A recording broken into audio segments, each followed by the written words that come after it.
Hey guys, just a thought here. What looks normal to you? Now, you see how these deer are looking at me because what I'm doing out here isn't normal to them. I'll come out and sit and watch them. Now they are used to my voice, so a lot of them will just begin to eat and not go anywhere. There's some who are still. What's normal? What's out of place? What looks different? And is different something to be afraid of? So welcome to Wartime Wisdom, and today I want to talk about wisdom from the old man down the road. Now, before you get mad because I'm calling someone an old man, that's exactly what my dad calls himself, the old man down the road. I am blessed, literally, to be able to walk to my dad's house like in a minute, seriously. So, picking his brain about what it was like.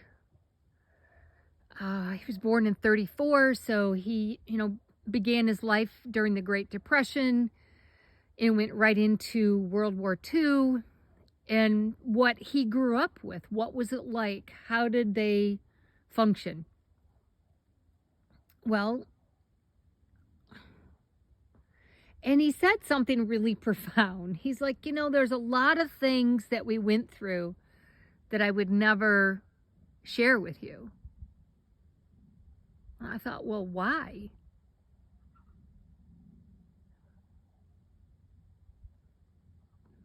Because it was hard.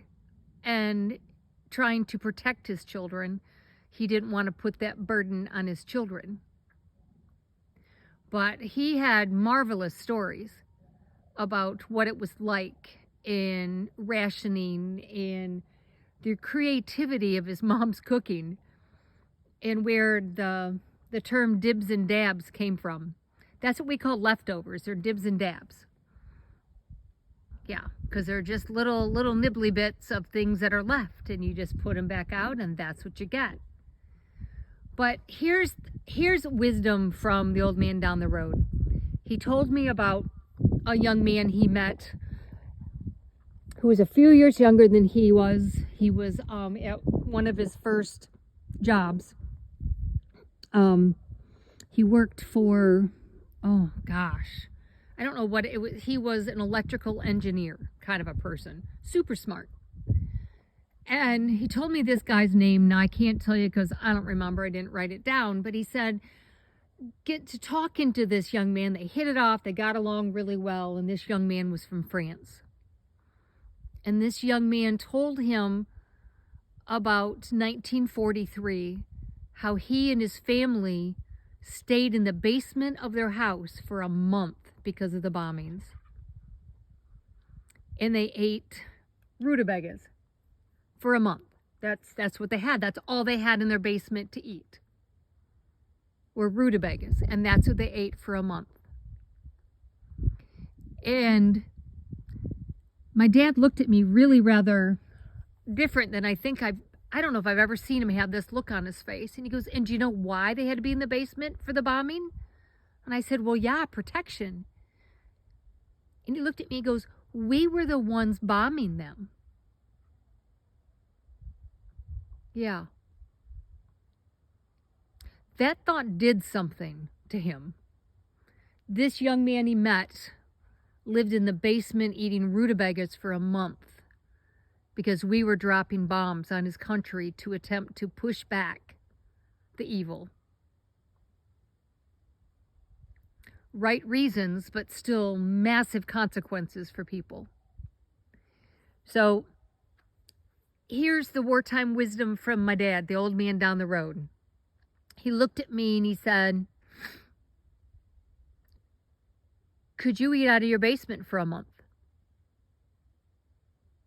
And I smiled at him and I said, don't you know who my dad is? And he said, yes, I do. I said, so you know the answer. Yes, I could eat out of my basement for a month. I probably would be pretty sick and tired of what I was eating, but there you go. And it shed light on why he and mom always pushed to have extra. Why somebody needed a meal, they were always cooking a meal for them. Why we were always putting up food. Why we were always doing that kind of stuff growing up. It was important to him that people who were hiding in their basement because of bombs or the storms of life or whatever it is had something else to eat besides just rutabagas. So, wartime wisdom from the old man down the road. What's in your basement? What's in your basement that maybe you don't have a basement, but could you survive eating off of the food you have in your house for a month?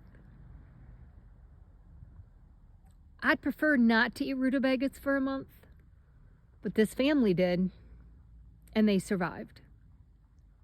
The main thing is you can't fight another day if you're dead. Right?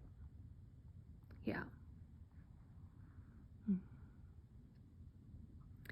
Our old guy down the road, I'm telling you, they're all getting older, and we're losing them.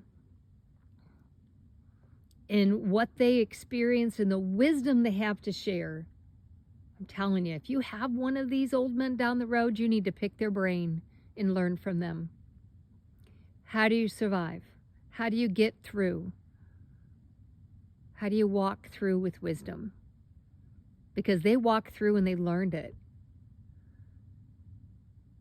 And if we don't hear it and learn from them, it'll be lost.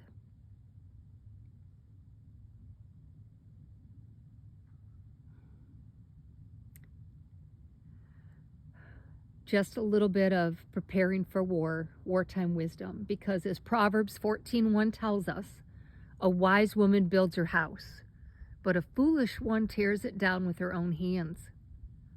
And we need to be wise. I hope this finds you well today. I hope this blesses you, and these dibs and dabs, as my grandma always called them, nourishes you. Like, subscribe, and share, and I will see you on the next video.